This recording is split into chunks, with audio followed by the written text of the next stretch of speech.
under your butt. Da-da-da.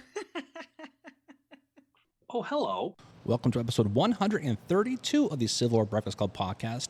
As usual, I'm joined by Mary. I am just Darren, and today it's a very special day, Mary. You know, people have bucket lists, things they always want to achieve, things they want to do.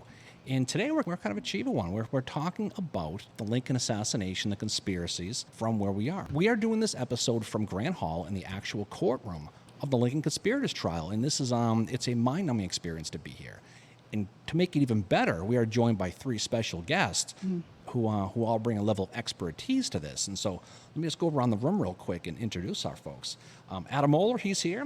He's the professor of national security strategy and associate dean of academics at the National War College, my old job. He's 24 years as an Air Force judge advocate, serving as a prosecutor and as a defense counsel. He wrote and directed Statecraft II, the design and implementation of strategy in the modern era. He holds a law degree from Stetson University and a bachelor's from the New College of Florida. So welcome, Adam. Thanks so much. I really appreciate the opportunity to participate today. Oh, it's going to be a blast. Also is Kim Holien. For 18 years, from 1995 to 2013, Kim was the official historian at Joint Base Myer-Henderson. And since he was so good at it, they just retired the entire position when you left, Kim. Right? He got his bachelor's degree from Bethel University in Tennessee, and his master's in American history from George Mason. He's had many jobs in his military career. He was also a teacher at Archbishop's John Carroll High School here in Washington, D.C. In 1995, like I said, he became the Fort Myers military historian, where he discovered an unknown old video footage of the Wright brothers here around the corner of Fort Myers, which is very cool. And the fact that we are sitting in this building number 20, is directly thanks to Kim, who helped save this building from destruction, thanks to this historical importance as the location here of the trial of the Lincoln conspirators. Last but not least is, if you study the Lincoln assassination, our next guest probably doesn't even need an introduction, but you're going to get one anyway. Michael Kauffman has been a familiar figure in the field of Lincoln assassination studies since the early 70s. For 4 decades, he tackled the subject with a full immersion approach that would unearth a wealth of discoveries and open up new approaches to the study. Michael guided the booth escape tours for the Surratt Society and has appeared in over 60 television and radio programs over the years. His book, American Brutus, which is the absolute gold standard for the Lincoln assassination, I don't think anyone's going to challenge that, has made the year's best book list on nearly every media outlet in the United States, and was an option for a series on HBO. So welcome to you both, esteemed guests here. Well, thank you. It's great to be here, and I appreciate the invitation. Anytime, of course. And like we said before, we are recording this episode from the 3rd floor of Grant Hall at Fort McNair, the exact site of the Lincoln conspirators trials. And like I said, one day of the anniversary of when Mary Surratt, Davy Herold, George Atzerodt, and Lewis Powell were hanged, which took place right outside the door of this building. So again, I guess we'll start with you, Adam. Let's first and foremost talk about the history of Grant Hall. We'll talk about the assassination here in a bit, but I don't think a lot of people are familiar with the building. So the building, I believe, is the second oldest still standing building on the installation. Fort McNair goes back and forth. There's a debate about whether this is the oldest installation, U.S. military installation. Probably goes to West Point, but it's right where the Anacostia and the Potomac come together, so it's very strategically located, and this is what remains of the U.S. military penitentiary that had been emptied during the war, but after the assassination, where they brought a lot of the suspects and the main people that were put on trial were brought down here. The main thing, though, to think about when you come in here is the incredible work of the historic preservationists who managed to save this building from destruction and then recreate it in such a way that when you walk in here, you're actually standing in the room exactly how it looked, save for a few exceptions, as it would have during the trial. And that makes it really a national treasure. And Kim, you were obviously very instrumental in a lot of this. What was stood out to you as far as besides the obvious about why this building needed to be saved and why the history needed to be saved? Well, in March of 1998 in Friday afternoon, which is when things really happen in Washington, I got a frantic phone call from Susan Lemke, who was chief of the Special Collections Branch of the National Defense University Library, and she said, "Kim, quick, go down the hall and tell Colonel Powell they're going to tear down buildings 20 and 21 this weekend." So I immediately jumped up, went down the hall in post headquarters at Fort McNair, told Colonel Powell. Luckily, Colonel Powell had been a history major when he went to City College of New York. He loved history. He immediately understood the importance of 20 and 21 being saved. He told me to stay while he made the phone call, and he called up the post engineer and he said, "This is Colonel Powell, commanding officer, Fort McNair Military Community. You are not to touch buildings 20 or 21 this weekend. They were going to be torn down for $50,000, and we were going to be presented with a fait accompli come Monday morning." He told the post engineer, "Come and see me on Monday morning before you do anything." So the post engineer went over and said, "Both buildings are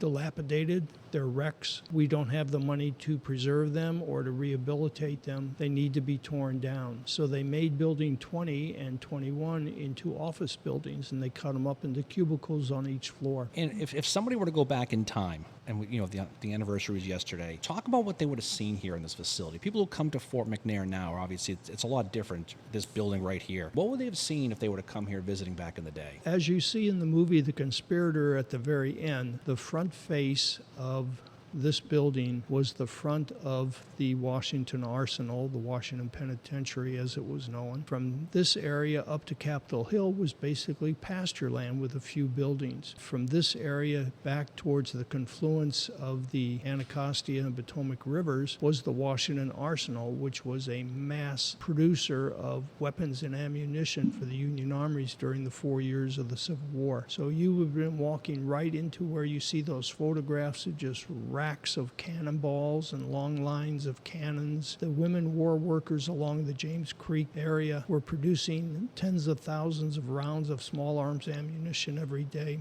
It was a beehive of activity. And obviously this is the site. We're going to focus obviously here about the trial. What made this site attractive for the prison versus, say, Capitol Prison, considering the situation? There were two other prison facilities available. One was the old Capitol Prison, which is where the Supreme Court now stands. But there you couldn't keep people from coming and going all the time, from being outside the windows and interfering with what was going on inside the prison. And then you had the Washington Navy Yard, which was temporarily used for some of the prisoners that ended up here. But the Washington Navy Yard was a Swiss cheese for allowing the media to get in. So that had to be canceled out. So they brought over a majority of the prisoners by water, and they landed them at the dock, which is where the Officers Club now is on Fort McNair, and they walked them up here to the penitentiary building, which was empty, and they housed them in here. Mary Surratt, I believe, had been up at Old Capitol Prison by herself because she was a woman, but she was later brought down here and also incarcerated at the old penitentiary building, which was a long rectangular building stretching from east to west, going across the front of what was then the front face of Fort McNair, or the Washington Arsenal. And a lot of it's been taken down, but Adam, you were telling us before that the ghosts of the old building are still here. They are. In fact, some of the buildings on campus now are actually built with bricks from the old facility that had been here. And I told the funny story that I did find out the hard way that if they're doing reconstruction here and you want to take one of the bricks as a souvenir, it's frowned upon. Yeah, I don't think stealing from military base is a good career move. Yeah. Well, I have to say, like, coming in here, for our listeners, come in here and it's like stepping back in time. There's a table and it's got photos of all the members that were on the tribunal, and then you can see where the prisoners or the conspirators sat. You can see the table where the press would have been located, and it's actually a small room, and when you think it was pretty packed on most days that the trial was happening, but it is quite a fascinating place to be. It's very eerie, haunting, just given the historical events that, took place here. So let's talk about the trial. And we're going to talk in detail, but this is obviously a 7-week trial, ran from May 9th to June 30th of 1865. 39 total sessions. 6-day weeks, Monday through Saturday. They took the Sundays off. 347 unique witnesses.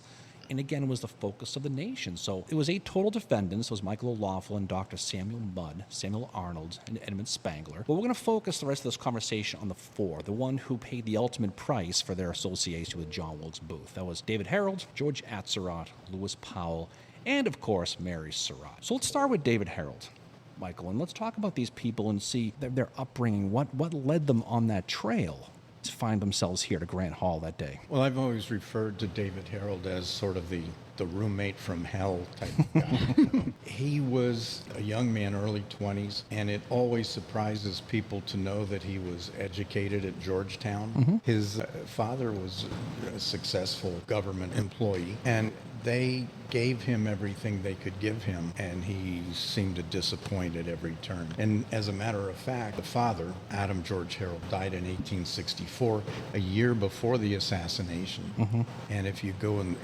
look up his will, it says, in effect, well, I don't really care who administers the terms of this will, as long as it's not my son David. He's the only boy. He's got 7 sisters. Right. You would think there'd be some sort of special privilege in those days to the male heir and so on. The family, like everybody else on earth, paid little attention to David, but John Wilkes Booth was an absolute master at, manipulating people, basically. He could look at you and make you believe you're the only person in the world who matters. And he did that with David Herold.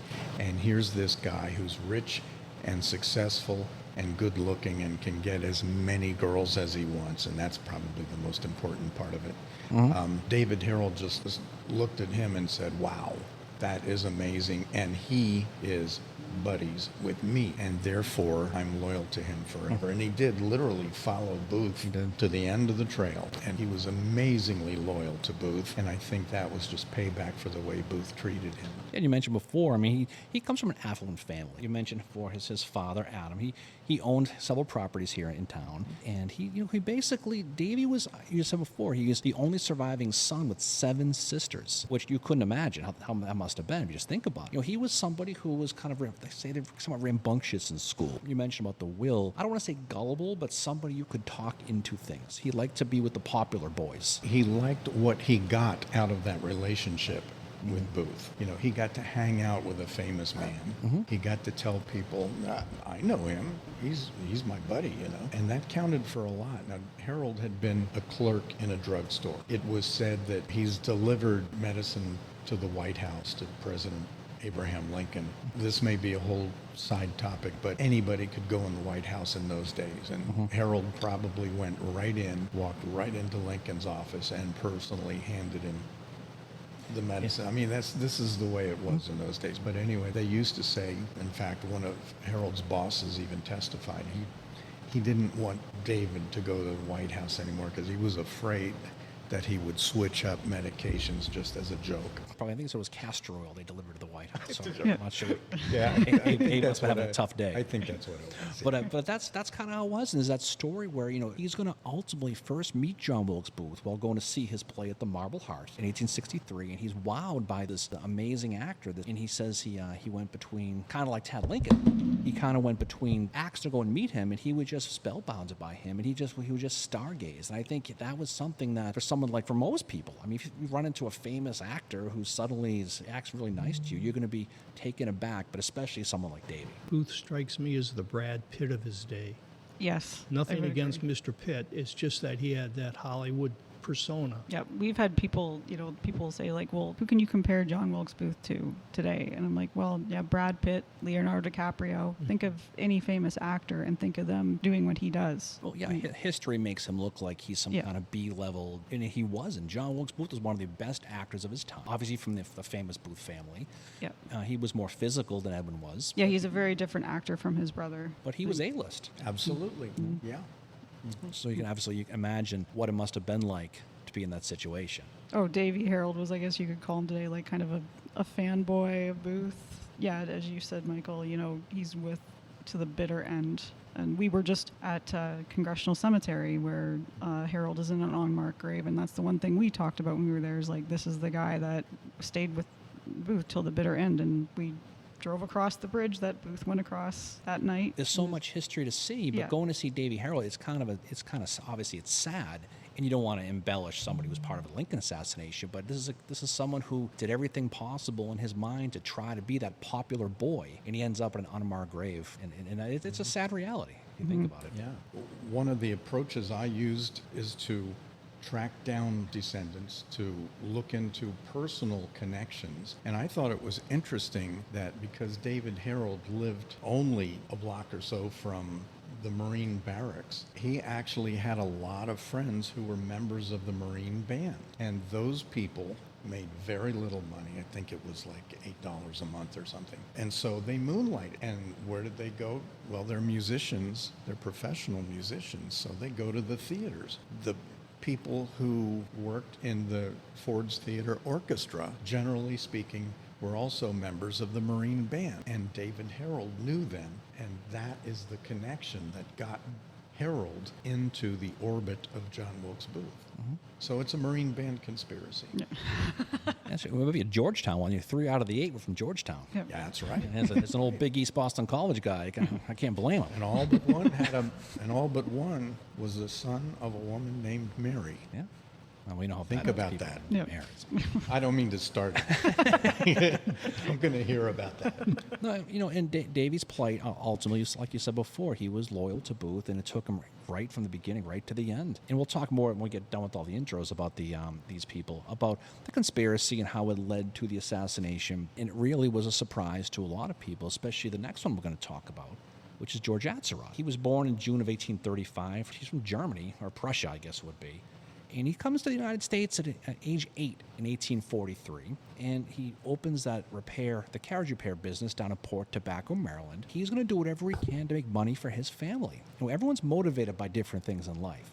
Atzerodt has a young family, and he wants to provide for them. And ultimately, the Civil War actually hurt his business initially. And so he ends up starting to make money by shuttling people and goods across the Potomac because he knew how to get by the Union gunboats. So he's an easy target for someone like a Booth if you're going to need a wheelman, for lack of a better phrase. That's right. Booth needed somebody to do what Atzerodt did. He would take people furtively across the Potomac River in violation of the president's proclamation of the blockade. You couldn't go to Virginia legally if you were in Maryland, D.C. George Atzerodt would take people on a fairly routine basis, and it wasn't always a big deal, and maybe they're just going over to visit relatives. One way or another, this came to the attention of John Surratt, who then brought it to the attention of John Wilkes Booth. And Booth said, oh, okay, I'm going to need to go to Virginia someday, so let me go meet this guy. And that's how George Atzerodt came into the conspiracy. Unfortunately, Atzerodt had a bit of the David Herold syndrome, where nobody had ever taken him seriously. He was a very lowly-looking character, destined to die in obscurity probably, and he knew it. And now somebody comes to him, somebody rich and famous and good-looking, comes to him and makes him believe that he really is special. What does he do? He brags about it right away. I mean, really, everybody in Port Tobacco knew the following day after his initial meeting with Booth that John Wilkes Booth, the famous actor, wants me to take him across the river into Virginia. Now, this becomes the first major problem for Booth, who's trying to hold the conspiracy together. And he's starting to realize, I've got to be a lot more careful in my recruiting here. And he's an immigrant. He never really speaks fluent English. And like many immigrants, even nowadays, it's tough to make it a break. And we saw with soldiers in the Civil War, 11th Corps, for example, the Germans, a tough time they had. So you can see, I think, the issues that he certainly would have had to be taken seriously. But for him, to me anyway, it seems like his primary motivation was money. Well, that was being offered. He and his brother, who had gone off to become a federal detective, oddly enough, he and his brother ran this shop, and Atzerodt would be the guy who paints the carriages. I'm picturing, the flames and stuff on the side. Yep. But Double exhaust. but anyway, so George Atzerodt was a carriage painter. They didn't get much business down there. It was described by people at the time as the absolute end of the earth. Its existence had been so tied to the trade going across into Virginia, and now that was illegal. Nobody in Port Tobacco was having a great time during the Civil War, and Atzerodt certainly needed the money, and evidently he was going to expect quite a bit of money to come out of this for him. Moving on to the third person is Lewis Powell. Now, he's an interesting one for a lot of different reasons. He's born in April of 1844 from Randolph, Alabama. He's the son of a slave-owning Baptist minister, And as a kid, he became very adept with animals and medicine and things like that. He was nice to animals. He wanted to injure the ones who were injured. He tried to help back. He had a good heart with that. When he was 13, though, he broke his jaw when he was kicked in the face by a mule. And then his family was going to move to Hamilton County, Florida, in 1839. And unlike the other ones we're going to talk about specifically, is he's a Confederate soldier. That's the big thing with him. He's going to join Company I of the 2nd Florida after lying about his age. He was 17, and he said he was 19. But he was a big guy. He was big, athletic looking. He fought against George McClellan in the Peninsula Campaign. He was wounded, famously, on July 2nd at the Battle of Gettysburg. He's going to be shot in the wrist, and he's going to be captured. And I think what's fascinating about Powell is his time as a prisoner, of what he does, how he gets involved with the Bransons, how he gets involved with a lot of things. Well, that's right. And, one thing about being the Confederate in the bunch is so much of the trial was devoted to proving a connection between the Confederacy and John Wilkes Booth. And Powell was the only one you could really prove, and they never even went there. That was the strange thing. Powell had been in a prison hospital in Baltimore, and there were a couple of ladies in Baltimore who ran a sort of relief operation. They would bring blankets and they'd bring foods and snacks and things like that to the prisoners. Powell escaped and went straight to their house. They happened to know John Surratt. And John Surratt said, aha, I'm going to introduce this guy to Booth. And that's how Lewis Powell got into it. Yeah, and it's fascinating with Powell because he was somebody, mentioned before how he's adapted to medicine. When he ended up at Pennsylvania College as a prisoner, he was acting as a nurse. So he ended up basically, instead of being a prisoner, he would help the fellow Confederates. And when he finally gets sent off to Baltimore, and the story of the escape with that's fascinating too, because I've heard that was a woman, probably Maggie Branson. She put a $10 bill inside of a cake. There's that story. There's the one that she brought him a Union uniform. But somehow he escaped and he got out. And he's going to go to that boarding house on Utah Street, which is not too far from Camden Yards, if you know the area of Baltimore, just a little bit north of it. And that's really kind of how he kind of just gets out and ends up over there.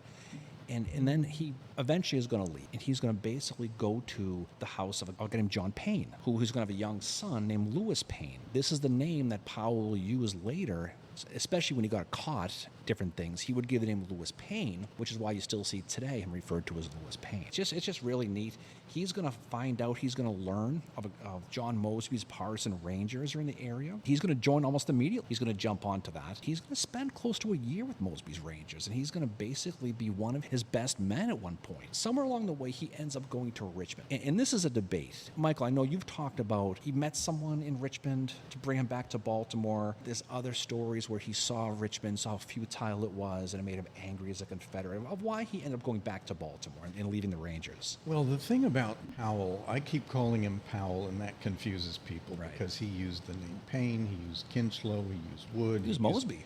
And Mosby, Yeah. they called him, some people called him Mosby. It's interesting, too, that John Wilkes Booth trusted him so well that he would not allow any other conspirator to know who he really was. The other conspirators could contribute nothing. When you got all these loudmouths in the plot, you don't want them ratting him out, because he was primo as far as Booth was concerned. When Powell was on trial, he just got fed up with all of this at one point, and he said, he told his attorney, I'm just going to tell you my whole story. And then he laid out what was largely a fictitious account, and that figures into the historical record too.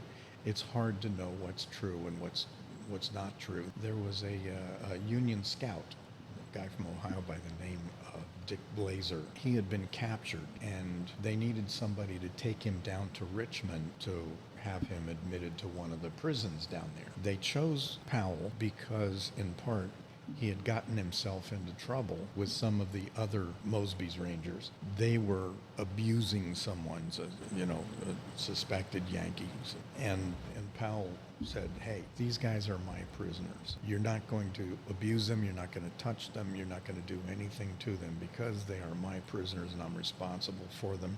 And he threatened to kill these other guys, his own people, because that wasn't right, what they were proposing to do. So, okay, Mosby said, well, maybe you better take this guy down to Richmond, because you need to get away from here for a while. these guys are pretty hot at you right now. And no, this guy's 20 years old. He's doing this. That's right. Yeah, he seems to have this very well-developed sense of right and wrong. You know, the minister's son. Again, it's hard to know what to trust and not to trust. There was testimony in the trial from people who didn't know him, who testified to the incidents and things like that I'm mentioning, and they didn't follow up on the Dick Blazer. It does make sense that he would be taking them down there. And so you kind of have to piece together a whole story of Lewis Powell without having much trust in what you're saying about him. But you do get a sense of the kind of person people thought he was at that time. In how he ends up with John Surratt. It's kind of the time frame. He does go back to the Bransons. He's back in Baltimore. And he's working in a china shop, kind of. So he's literally a bull in a china shop. Think about it, right? If you think about it. Maybe that's where it came from. Yeah, exactly. If you name a book, someone wants to write a book about Powell. But he's going to end up there, and he's going to basically act. He's a Confederate agent in this shop, and this is when he's going to meet John Surratt Jr. We mentioned before, you have the loyal scout in Herold. You have the wheelman in Atzerodt. Now you need the muscle. And that's what Powell's going to be. He's a big guy. He'll be introduced to John Wilkes Booth in February 1865 at the Barnum Hotel in Baltimore. He'll be recruited almost immediately to join the kidnapping plot, and he's going to sign on pretty quick. And he's going to be staying at the Herndon House on John Wilkes Booth's dime under the name Reverend Lewis Payne. So you can imagine Booth seeing him and getting him to sign on with the Confederate War experience. And he must have just thought that his whole plan was coming together. Instead, it's just a kidnapping at this point now. That's right. Booth started this. He said this is all about kidnapping, which at the time, oddly enough, was perfectly legal to capture the President of the United States. Supposedly, the idea was to take him down to Richmond and not, as everybody says, to exchange him for prisoners. Now, the Northern government had stopped exchanging prisoners of war, because Grant was now in power, and he said, this is ridiculous. They sign a parole before we let them out. It says, I will never come back and fight you again. And then we capture them again in the lines and so on, 2-3 times in some cases. So let's just stop exchanging. Forget the parole system and all that business. Of course, that meant that in the South, they had very little in the way of resources to feed their own troops, let alone the prisoners down there. And we've all seen this, the living skeletons at places like Andersonville became the huge hot-button issue of 1864, that the South is being blamed entirely for starving prisoners to death and so on. And Booth said, it's terrible what's happening to these people, but it's not our fault. And if we could get them to exchange prisoners again, then that would be alleviated. And that's what he used as that sort of humanitarian hook to bring people like Lewis Powell and some of the others into the plot, because they thought they were doing something good and nobody's going to get harmed and it's not even illegal. All that business. Imagine that. Yeah. Kidnapping a president's legal, but you can't even take a brick anymore. Think of how the world's changed. Yeah, so the president doesn't have specific protections back then, but the use of force, the actual act of kidnapping, of course, from tongue-in-cheek, it's illegal to kidnap them. It's not necessarily treasonous or treacherous.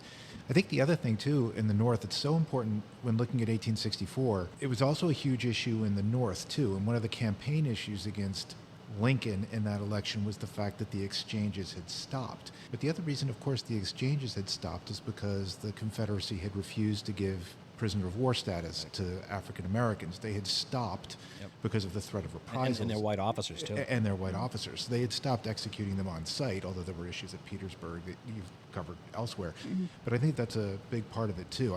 I do think when looking at Payne and Booth also, and this is a wonderful part of the book, American Brutus. I mean, the role of race in this and racism at the time in terms of formulating Booth's beliefs is very clear. But it's also interesting to think about the extent to which perhaps it influenced Payne's actions as well.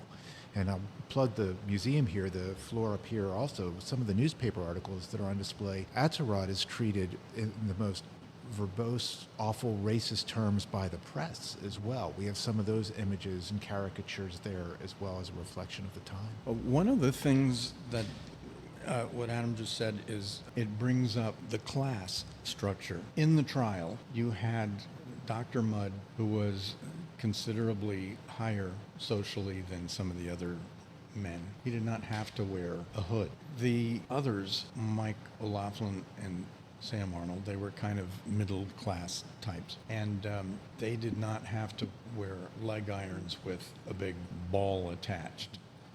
But Powell and Atzerodt did. And you can see the class structure there. You know, they were not treated equally by any means. And that even went for the most counterintuitive situations, like when Powell had been arrested at Mary Surratt's place. You know, they took everybody in the Mary Surratt boarding house. They took them and sort of marched them all downtown to the headquarters of General Auger, was leading an investigation. Some of the lower level socially, the people had to walk behind everybody else. The ladies rode in the carriage. There were a couple of men who rode on horseback. And then, you take some of these other guys, servants and so on, and they just walked behind. And again, it was all divided socially. And that was amazing how you can't help wondering what role that played in the outcomes of the trial as well. That thing you just mentioned goes to the very end. You look at the pictures that were taken here of the hangings, and Mary's getting put in her chair, and they have the umbrellas over to keep her out of the sun, even though they're about to kill her 30 seconds later. And that just kind of shows the stereotypical attitudes they had, even right to the very end. You got to die comfortably. Oh, yeah. That sounds pretty good thing. Good habit, I guess, right there.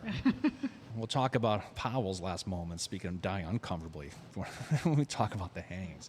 I've said this before, the war was all about politics. Every war is about politics. But when you're talking politics and race and you're talking social structure, I mean, it was a perfect recipe for complete disaster. And then the last one we have to talk about is Mary Surratt. Yeah, Mary Elizabeth Jenkins, sorry, she's probably the more controversial one we'll talk about. I know she's somebody we've talked about many times. You know, she was born in May of either 1820 or 23, depending on what you read, in Waterloo, Maryland. Again, what's the thing about her is she's somebody who converted to being Catholic. There were things that popped up with her life with that. And she lived on land that's currently part of Andrews Air Force Base right now, which is kind of ironic that one of the conspirator trials grew up in land where the president regularly lands and takes off nowadays. And, she's going to end up marrying John Surratt, who is a much older guy. This is in 1840. They're going to get married. They're going to have 3 kids: Isaac, Anna, and of course John Jr. And they're going to buy that small tavern at that crossroad in Clinton, Maryland. And that's really kind of where everything kind of started. They're also going to buy a boarding house on H Street over here in Washington. But the tavern in this, they were very Southern Confederate friendly. They certainly were. Right off the bat, you can see the issues that Mary had with her husband. By all accounts, he was a bad drunk. Drank a lot. They said when he became the tavern owner, he was his best customer, right off the bat.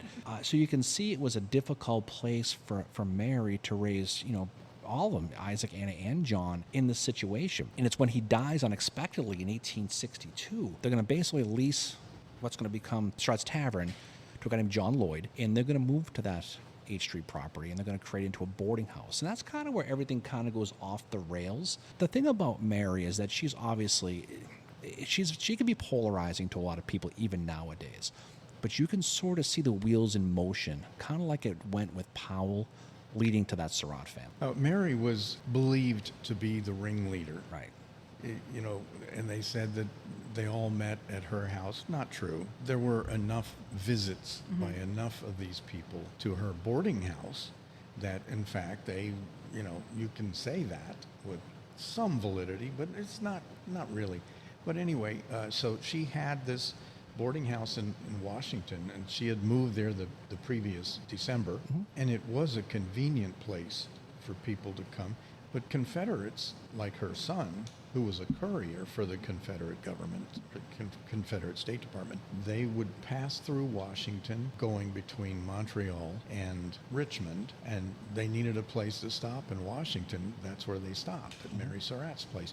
So people would come and go, these sort of strange shadowy figures, and there was all this cloak and dagger stuff as part of that atmosphere. And so that captured a lot of imaginations, that she must know something. Her son was kind of part of it. I always said, one of the things about Mary Surratt is it's a little bit hard to grab onto because she was a sort of middle-aged woman who is captivated by John Wilkes Booth, you know, like so many other people. And the idea of having him hanging out at her place must have really blinded her to almost anything that was going on. But I've always said that she had maybe one very believable option, and that is to say, well, I knew that my son was doing something, and I had learned not to ask questions. If she had used that willful ignorance kind of defense, then her fate might not have been what it was. But she didn't do that. No, she just tried again and again to say, well, I don't know anybody in the Confederacy. I don't know this, I don't know that. And when you read the actual transcripts of her interrogations, she was no shrinking violet. I mean, she's got this hard-nosed prosecutor in her face, and she's just flipping it right back at him. You know, that weighed very heavily against her, in the case against her. Yeah, and John Jr. was a postmaster down in Surrattsville until he got caught. And then he ends up being a courier. And so you can see how they have to move their operations up here. And really, when you think about it, that whole connection down there in that area of Maryland is when you start to introduce these cast of characters to Booth. Because now you've got Samuel Mudd who's going to be there. And you've already talked about Atzerodt, and you can kind of see the game plan going. But when you look at Mary specifically, you know, she's going to move to get away from that pirate type atmosphere down at Clinton, to move to the house, and it's a boarding house. So she has one of her boarders is Weichman, who works for the government. Now you're starting to see these people coming in, and when we talk in a few minutes with the trial, it's really his testimony because they knew enough not to include him. And so because whenever we came in, they always excluded me, and they were mad. I don't know what they were up to something, but they were always up to something. So you can kind of see the blame game and kind of the CYA was already starting at that point. Well, you know, there was no plea bargaining in those days. And if somebody appeared to be a part of a conspiracy, appeared to be one of them, one of those criminals, you had to prosecute him. You couldn't use him as a witness. And so they selected John Lloyd and Louis Weichman as the two people most likely to give good, solid evidence. And a lot of detectives were upset about that. But in Weichman's case, the lead prosecutor, Joseph Holt, and the others, as a matter of fact, they agreed that Weichman would be a good witness because he was present for so many different things. Unfortunately, being present for so many things could also mean he was a conspirator, but they had something in their pocket that they never told anybody about, and that was they knew that John Wilkes Booth and John Surratt and the others were doing everything in their power to frame Weichman so he could not be a witness because he was an old college buddy of John Surratt's. He was close in with the family. He was very nosy, and they did a number of things with him that they would only do with a conspirator. And what the prosecutor had was a letter from a woman named Clara in which she, and it was addressed to Weichman, in which she went on and on about all the different things that Weichman himself had been doing with John Surratt that only a conspirator would do. But she went overboard. She piled in all this business about him being bisexual, about having unrequited love from Anna Surratt. And this is the motive, you know, against Weichman testifying truthfully. He wanted to get back at the Surratts. I mean, everything in this clearly is aimed at neutralizing Louis Weichman. Now, Weichman never saw that. The prosecutors got it from John Wilkes Booth's trunk in his hotel room. Clara wrote this, and it was sent to Weichman, care of the Surratt boarding house, and somebody, Mrs. Surratt or whatever, handed it to John Wilkes Booth, and he kept it for insurance in his trunk. And so they knew, and by the way, they found Clara. Her name was Clara Pick. They found her and they arrested her and charged her with aiding and abetting John Surratt in framing Louis Weichman. And all of this is a side issue. I didn't know the whole story yet when I wrote the book, but I subsequently found out the names and the details and all that business. But it just goes to show that this rule about conspirators not being able to testify, this really held sway in their selection of witnesses. And Louis Weichman was very lucky because And I suppose he was heavily coached because everything that Weichmann contributed against all the others was very careful to say, I was in the room, I saw them talking, but I didn't hear what they said. Because if he did hear what they said, he's a conspirator. Well, I'm sure you've read his memoirs. Oh, yes, Like, yes. I mean, that he denies anything that's ever happened in the history of mankind. He just, it's like, Shaggy, it wasn't me, right? he just made sure, if you read that, he's a fascinating guy. But you can see, like to your point, Michael, you can see the evidence that he is now getting at when he talks about the testimony here in a little bit we'll get about, of the axe to grind he's got with the Surratts, because he sees what's going on. So let's get to the trial. And we're not going to talk about the arrest, and although I think Mary Surratt was kind of railroaded that whole thing, especially when you realize how late it was, how dark it was, and when she didn't recognize Lewis Powell, and his stories that she might have had something physically wrong with her. But we'll just jump to the trial here. So let's talk about the way the trial. Let's talk about the military part of the trial.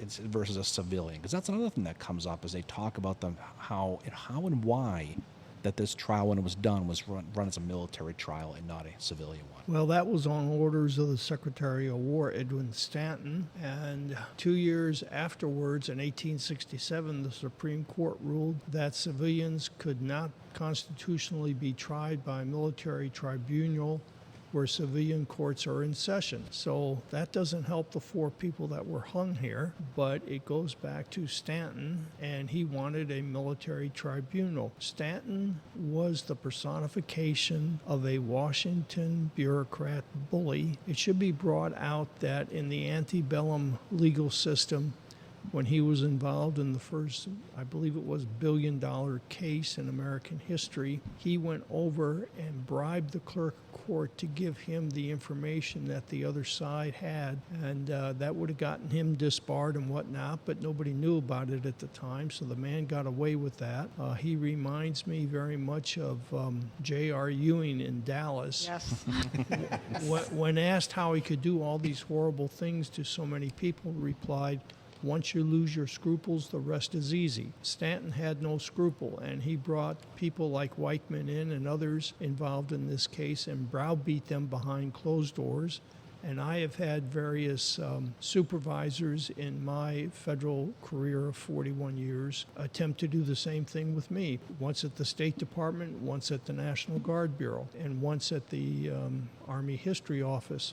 So this goes on in Washington, and people outside of Washington have no conception of what it's like to work in the federal bureaucracy here, nor do they have any idea of what it's like to work in top secret positions or do intelligence work. I once had a gentleman from Massachusetts tell me over the phone that, and I'd known him since the Yorktown bicentennial, and he told me 30 years later he knew exactly how things worked in Washington.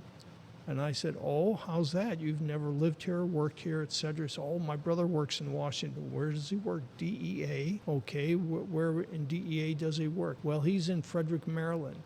Time out. Frederick, Maryland is not Washington, D.C. Once you get inside the Beltway, it's a whole different ballgame. Once you work top secret, once you work in intelligence work, it's a whole different ballgame. Stanton is a very questionable character, not only legally but and morally, but intelligence-wise, because there was a courier, probably John Surratt, who went from Montreal to Richmond and back, as Mike stated earlier, and he would always stop in at the Secretary of War's office here in Washington and show him all of the Confederate dispatches out of Montreal and out of Richmond. Well, if you put 2 and 2 together in intelligence work, that raises a big question mark over Edwin Stanton or Lafayette C. Baker. Somebody knew exactly what was going on the other side of the poker table, and yet the assassination takes place. So there is a lot of military and diplomatic intelligence activities here that are very questionable, and they need to be seriously looked at. And then you take a look at some of the people that he's going to put in it. Just reading the list. Major General David Hunter from the Valley. He's going to be presiding with Lew Wallace, Battle of Monocacy. Yep. Robert Foster, Thomas Harris, Albion Howe, Austin Couts, James Eakin, Charles Tompkins, and David Clendenin. So a lot of them never even had field work in the military. Some of them did and didn't have very successful field work. Some, like Wallace, who probably had a bad reputation from Shiloh. Yep.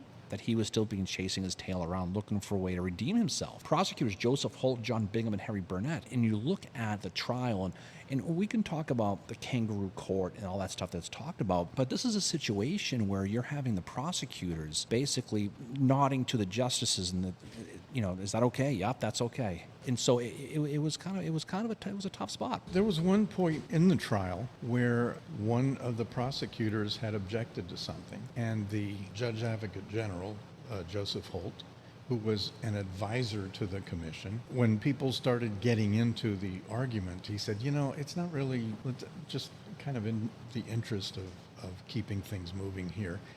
Just if he objected, you should just take that for what it's worth and go ahead and, give him what he wants. He said this on the record. So I think historically it's important to remember, though, that the concept of military commissions, a tribunal, a good way to think about it is it's a court-martial for civilians, right? And why do we have courts-martial? Well, we have them because in wartime there's a need to maintain good order and discipline. There's a need to make sure that we resolve issues quickly.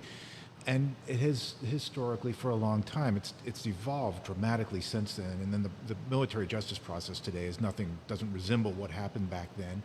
But there was no court in America, for example, back in 1865, except in the state of Maine, where you could testify in your own defense. You weren't allowed to testify. The whole idea of having these military tribunals was a creation of General Scott during the Mexican-American War, because we had fought an expeditionary war. Nobody had thought about what do we do for justice in a foreign country, and so they create this process. But there were a lot of indices of fairness in this trial too. There were defense counsel, there was discovery relative to the day, the opportunity to call witnesses. The appellate process was in place up to the president. It was done, although the original plan wasn't to do it in the open, it was done in the open. There was press in here. It was being covered daily. And so under the legal mores of the day, it was not that different from what would have happened. The other thing I like to point out too is that for a lot of these men that comprise the court-martial, the president and the others, 750,000 people had just died trying to save the Republic. And I don't think these men were willing to not just save the Republic, but the Constitution and the rule of law. And they weren't ready to just chew up and spit out the rule of law after so much blood had been spilled to protect the one republic on earth that was built around it. And so when you go back and you look at the record of trial, and having read hundreds of records of trial in my life, we can debate the outcome, but this was not. I think it would be, in my opinion, and all this is my opinion, it would be unfair to refer to it as a kangaroo court. It was a military tribunal of the age. And I think that it begs a lot of questions, of course, about what happens from then. But I think it was genuinely fair. Yeah, and you mentioned the defense attorneys. And really, when you think about that, you're going to think about Mary's attorney, about Frederick Aiken. You're going to think about John Clampett. But you look at Reverdy Johnson and how that whole thing began. That's right. It's easy to look at this and kind of have sympathy for some of them because they really had bad representation. Reverdy Johnson, he paraphrased him. He's basically saying, I wouldn't be here if I didn't think they were innocent. And then he really never comes back.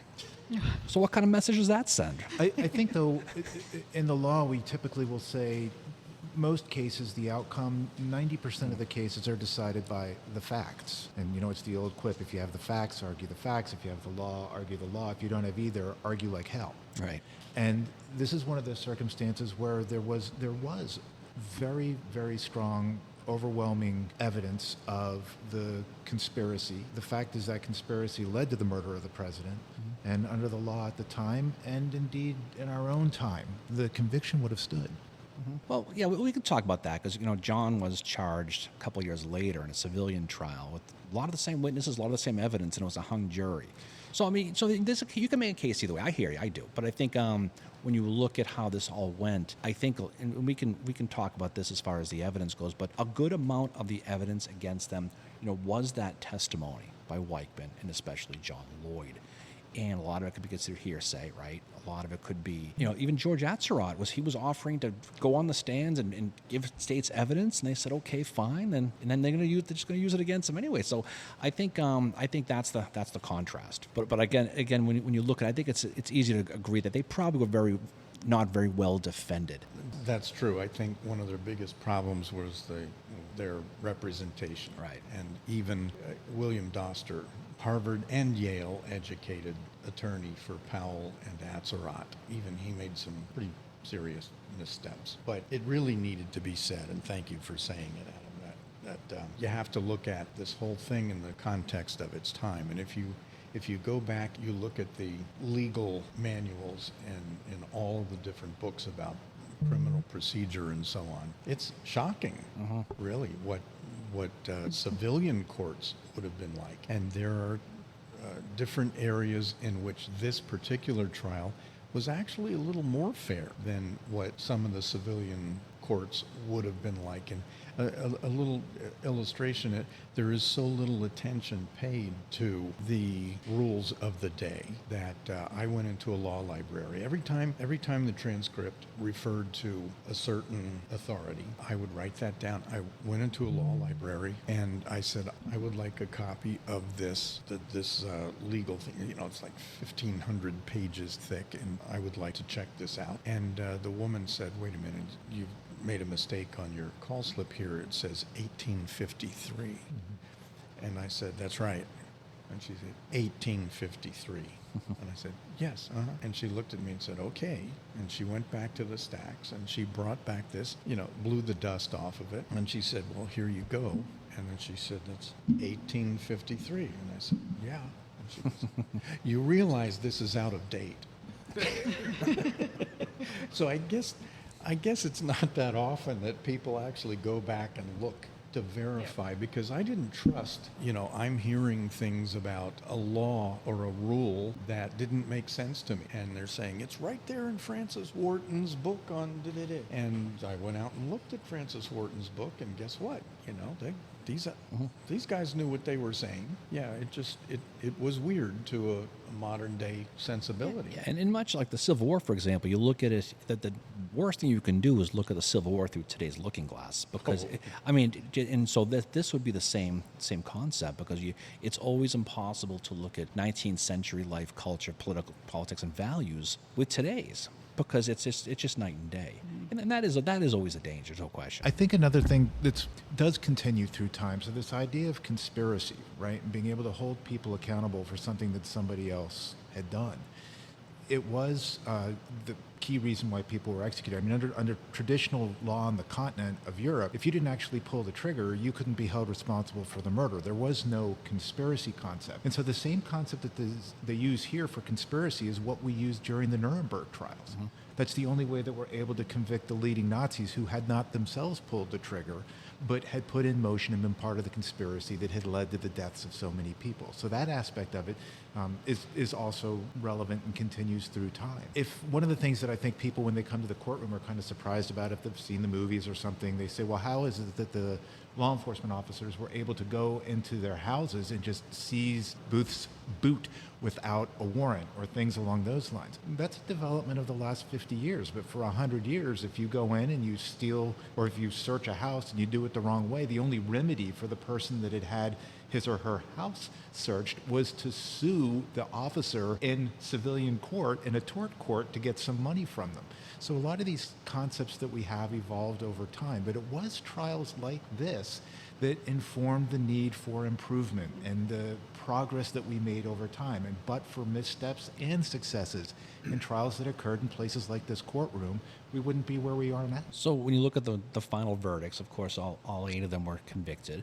The 4 we talked about were going to be executed.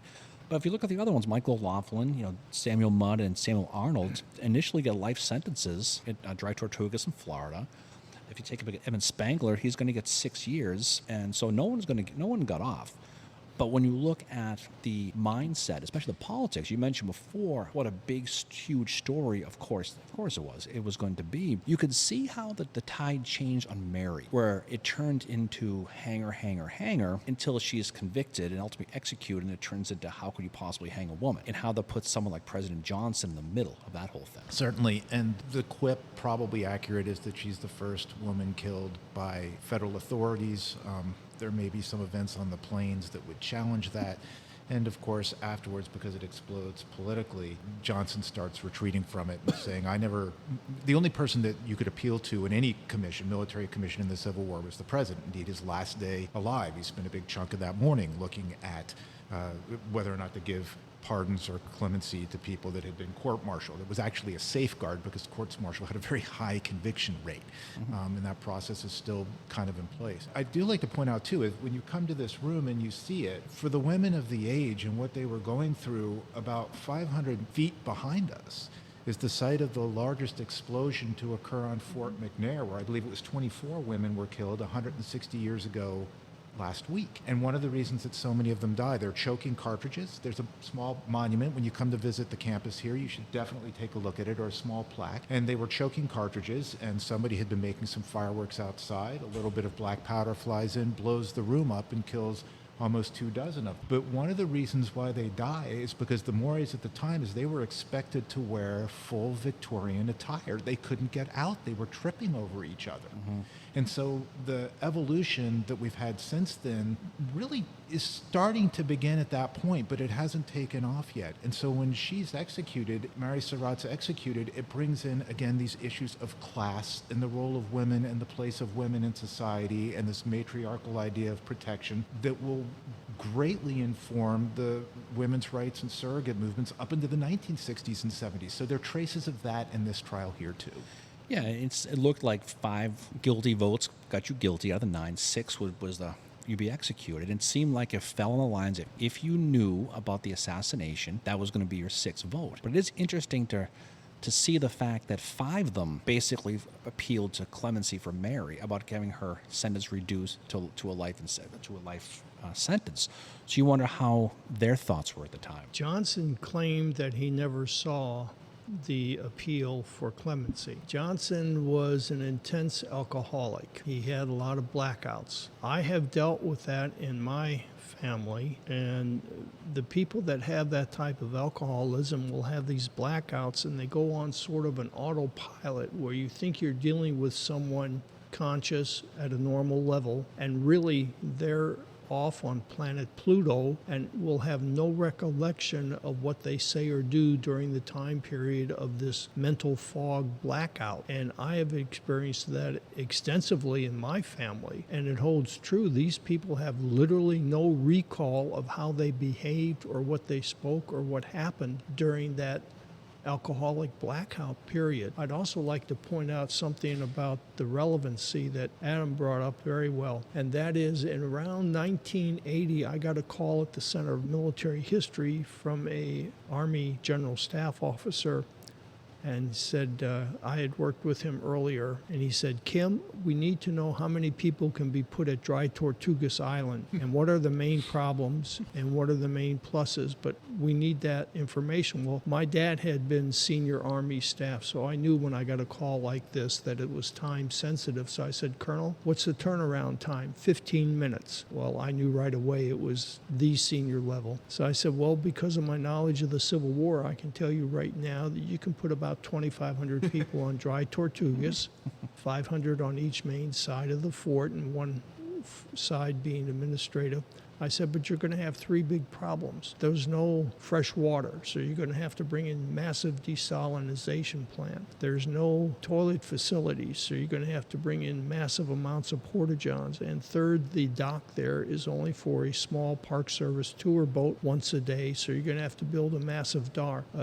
And he said, thank you, Kim, click, and that was it. Well, that was for the Cuban boat refugees of 1980 when Castro opened up all his prisons and hospitals and whatnot. So they ended up going not to Dry Tortugas, but to, I believe it was Fort Smith, Arkansas, which indirectly got a certain fellow in Arkansas very interested in getting involved in politics, and his name was William Jefferson Clinton. You guys should clearly do one of these, though, from the Dry Tortugas.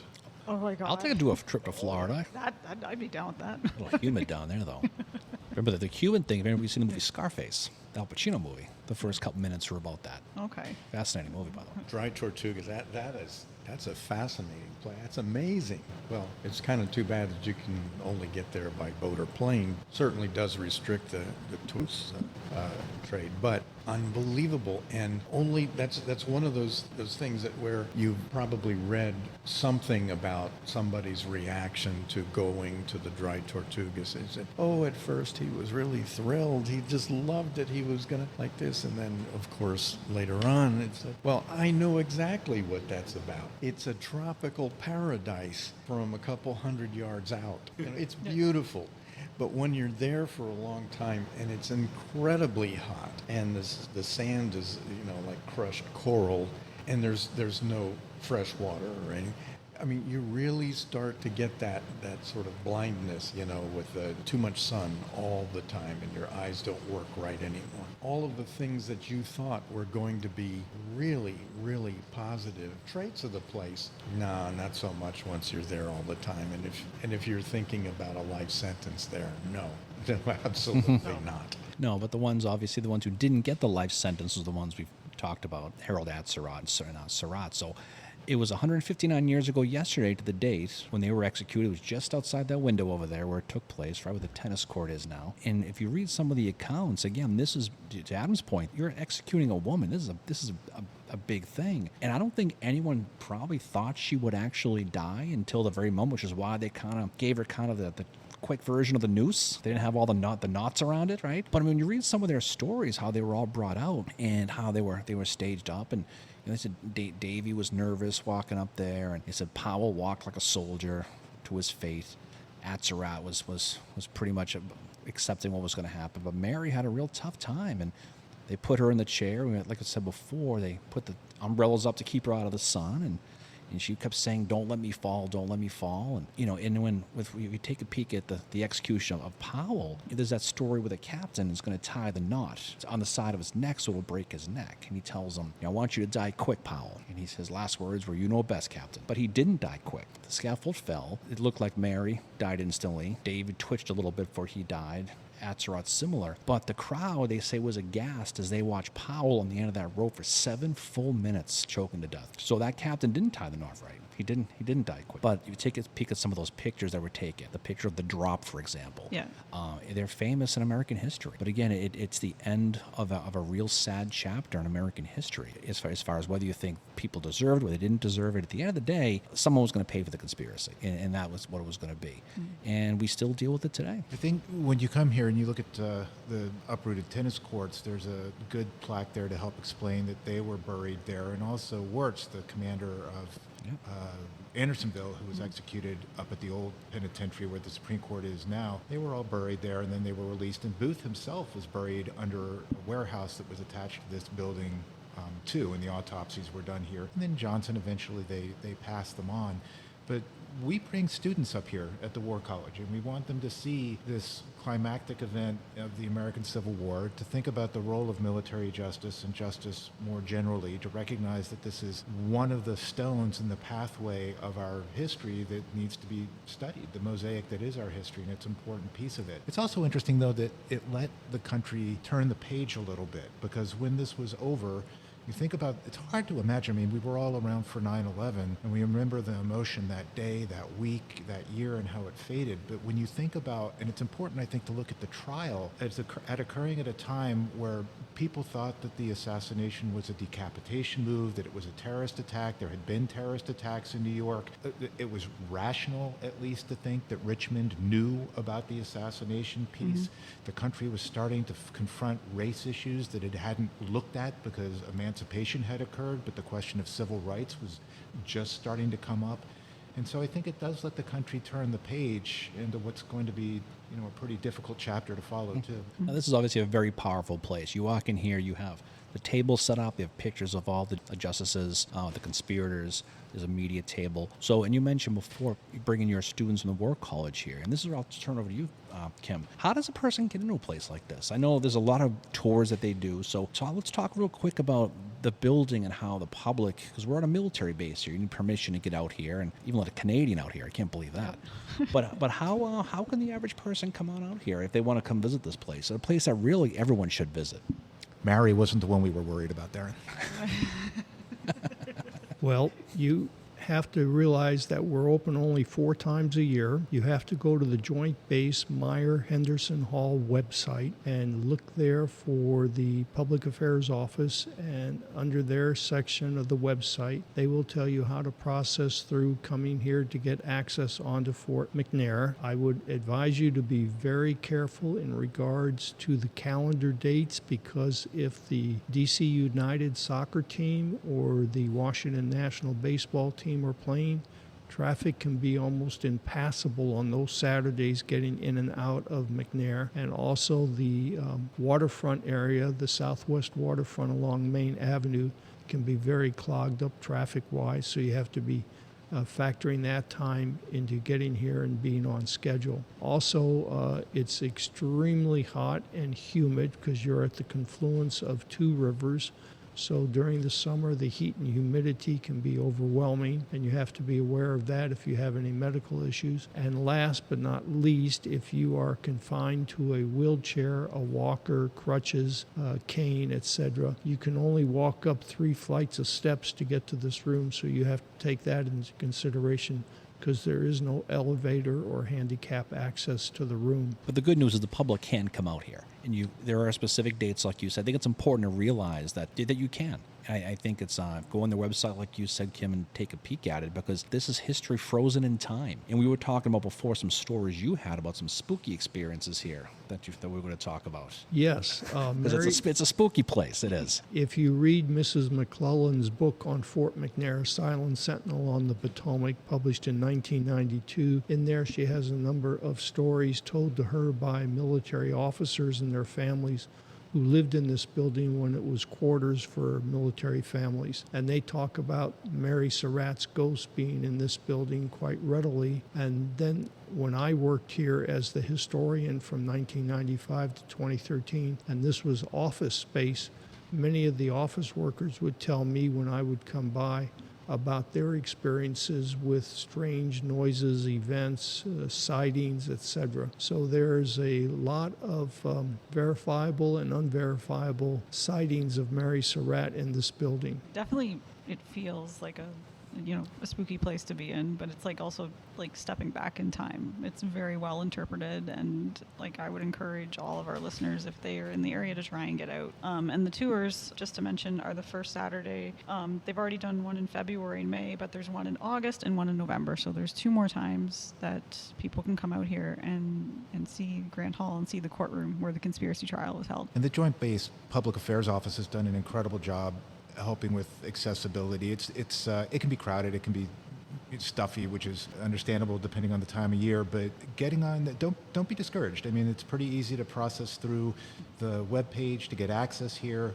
Once you come on here, this is a real piece of history. There's a lot to see. The National War College at the south end of the campus, some of the monuments that are here. Another thing, Walter Reed did most of his important work here, and his discovery of diseases was monumental in U.S. military and health history as well. So there's a lot to see here, and we certainly encourage folks to come. And there are a number of really amazing volunteers that come in as well that are real experts on this, including the 2 gentlemen here that are at the table with Darren and Mayor. So certainly would encourage you to come take a look and see this important piece of American history. Yeah, there's a lot of, you come in here, you can feel the history. You can feel the emotion in a place like this. You can just tell something happened here. You don't have to be an expert about anything, but you can come into a place like this and you can feel the pain and the hopelessness and the justice, and you can feel the entire range without a doubt. It's a heavy atmosphere. That's kind of what the way I think of it. Yeah, and it's not fabricated. It's the real deal. You come here and you can see where everybody sat. You can see everything, and you get a good feel from it if you come out to it. So I hope people take advantage of those dates and they come out and see these people. Hopefully, people, like I said, if you haven't read American Brutus yet, shame on you, because you really should, because it's not. It's not just. Yeah, you should. But it's like I said before, it is the gold standard book on the Lincoln assassination. You read it, you can come away with it. There's some other ones you could read too. Your book was the one that really kind of got my fire going with this whole thing. I've been studying this assassination a lot longer than any normal human should too. But again, you get a lot of anecdotes of it, and you can see a lot of things about it. Because really, really, to Adam's point, you can see how the justice system kind of changed a little bit. You can see how future things like Nuremberg change because of things like this. So it's a lesson to be told, not just for a Civil War lesson. That's right. That's right. And one point to be made, and you sort of touched on it, is there was a trial. At least there was a trial. Yeah. And didn't necessarily have to be one, but they did that. They followed through, and they didn't want it to be out in the open. But after a few days of testimony, then it became a public trial, and so that people could look and examine and take it apart and so on. And so that's an important step too in getting past the war and all this other ugliness of the previous 4 years. I think in a way it's like a kind of a closure for all that happened in the war, even though as we see how Reconstruction goes and all that, but this was probably what was needed to help with that. You mentioned Mosby a number of times in relation to Powell. Dave Getz wrote a book, Ever the Gray Ghost, in which he goes into the Mosby connection to the kidnapping plots and to Powell and to a lot of the intelligence activities that were going on in Richmond and in Washington and in Montreal. That book came out about 4 or 5 years ago, Ever the Gray Ghost. Yeah, there's a lot of good books. There's a lot of good conspiracy theories that come out of the conspiracy. There's a lot of different things you can read about. Some people think he lived to get to Enid, Oklahoma, Michael. I don't know if you've heard that one. Well, I don't regret for a minute having gone out there to check into it, but it falls about 5 minutes into the examination. And then after that, it's beating a dead horse all along. There's no reason to think that John Wilkes Booth lived years after the assassination, moved to Texas, and then resurfaced later in Oklahoma and committed suicide in 1903. That's the story that has been making the rounds forever and ever. And it's interesting, but no more than that. Plus, he opened up that Chinese food place on H Street. The walk and roll. I think the thing about the Booth conspiracies that come afterwards, though, that's really interesting, and your book does talk about it, and the book Blood on the Moon talks about it, there's lessons in there about how fake news or conspiracies, a little seed can be planted, and if watered, can actually grow into quite the tree. Mm-hmm. So this whole thing has so many lessons. It's a case study for so much of our history and other things that happen in our history, which is why we use it at the school now, is because there are lessons to be learned by treating it as a case study that are every bit as applicable today as they were 159 years ago. Mm-hmm.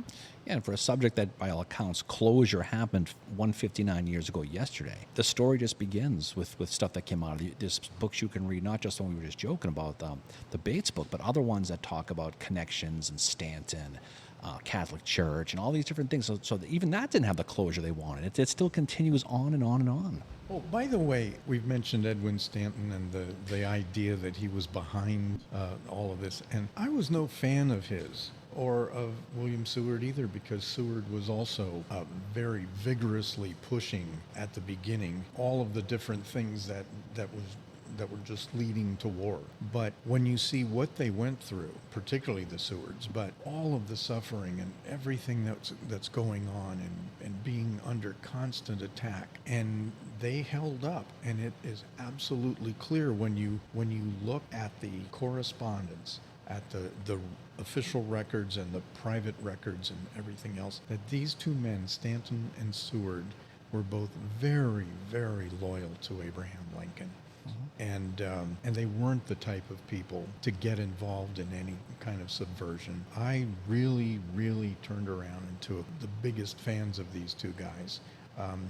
Stanton was very hard-nosed, but he was also fair. And there was a man named Edwin Biddy from New Hampshire. When Abraham Lincoln lay in the theater box after just having been shot, somebody took papers from him and looked around and saw Biddy in uniform and said, "Here, these are the president's papers. Can you get them back to the White House or wherever?" And Biddy handed them off first thing in the morning. He was accused of stealing these papers because somebody who expected to get them didn't get them. And Biddy was actually court-martialed. And having all these other things going on, the investigation, still the pursuit of Booth and the others, in the middle of all of this, Edwin Stanton writes the most amazing letter demanding a full and sincere apology from the person who accused Bedi, because it turns out that was bogus. It was the result of a misunderstanding. In a small detail like that, Edwin Stanton pauses everything and says, no, we need to set this right. That's an amazing person. Yeah, those are the stories you don't usually hear, without a doubt. I'd like to go back to what William Faulkner said, relevant to what you were talking about a moment ago, and Adam and Mike, Mary, about the relevancy of all of this through today. Faulkner said, the past is not dead, it's not even past. That's very true. If you keep people alive by talking about them just like this. Yep, and it's important to study the events of the Civil War, including the trial, because a lot of, what goes on today is because of the past, is because of the Civil War. That's right. And that's why we have to learn about it in order to understand the present. People have often asked me, why are you studying history? Like, what's the point? I said, because history is people. It's collectively, it's individually, it's people and what people do and how they think under their own circumstances at their time. And if you understand people, you understand everything. That's the way I've approached it from day one. Get in and figure out these people, and then you'll have your story. Absolutely. Very true. Well, it's a good place for us to drop off, I think. I think this is, we definitely did them justice. So can't thank you guys enough. Kim Holien, fantastic to get to know you as well. Adam, always great to see you. And Michael Kauffman, it's an honor to finally get to meet you and talk about this. And we can't thank enough the great Susan Leroy, who helped set this up for us in the United States Army, Fort McNair, and everything they did to help get us out here, because this is it was a long time to do this, and like we said at the very beginning, it's not often you get to do a bucket list thing, but this is certainly one of them. No, we've been doing this for almost 4 years, and this was something we kind of taught, like, well, wouldn't it be cool to record, at some of these sites? And then so thank you to Adam, and obviously to Susan too, and to Michael Kauffman and Kim Holien for joining us for this, because this has been the Lincoln assassination was what got me into the Civil War, and I was 6 years old. Adam mentioned the women war workers and the arsenal explosion here in 1864. When we had the 150th anniversary of that tragedy, we had a big ceremony outside, and Ed Bars, whom everyone knows, came and gave the talk.